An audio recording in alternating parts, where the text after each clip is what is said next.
Hi மக்களே, எல்லாருக்குமே வணக்கம். நம்ம வந்துட்டு ஆபீஸ்ல இருந்து இப்பதான் வந்த உடனே சுட சுட ஒரு நியூஸ் டக்குனே வந்துச்சு. என்னடா நியூஸ் அப்படின்றத பார்க்கும்போது நம்மளுடைய சேனல்ல நம்ம சேனலுக்குனே தனியா பிரத்யேகமாக வந்த நியூஸ்.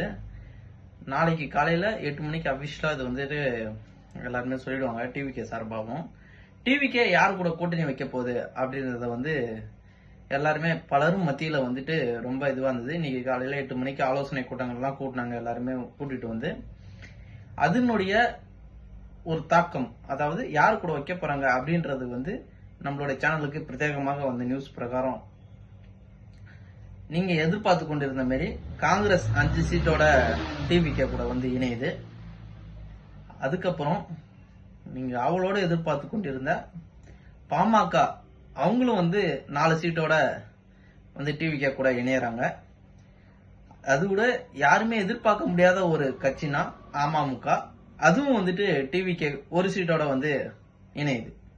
ஆக மொத்தம் ஏற்கனவே 109 சீட்டுகள் வைத்து தாவேகா இருந்த நிலையில ஒரு சீட் விஜய் அவர்கள் ராஜினாமா செய்ய வேண்டிய சூழ்நிலை. 118 சீட்டு இருக்கும்.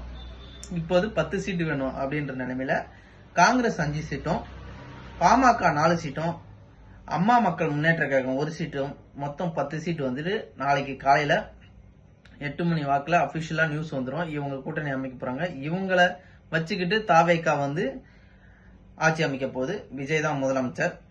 7ஆம் தேதி பதவியேற்பு விழா நேரு ஸ்டேடியம்ல நடக்க போகுது. அதுக்கு 5000 பேர் தான் அலோடு. QR கோடோட சேர்த்து தான் அலோவ் பண்ண போறாங்க. இது மாதிரி பல நியூஸ்கள் நம்ம சேனல்ல கொண்டே இருக்கும். மறக்காம நம்ம சேனல் சப்ஸ்கிரைப் பண்ணி வச்சுங்க. பெல் ஐக்கனை கிளிக் பண்ணி ஆல்ல போட்டுங்க. அடுத்த வீடியோவில் நான் உங்களை சந்திக்கும் முறை நான் உங்களை டாடா பை பாய். இந்த ராசாவை நம்பி வந்த யாரும் அடமோசமே போக போறதில்லை.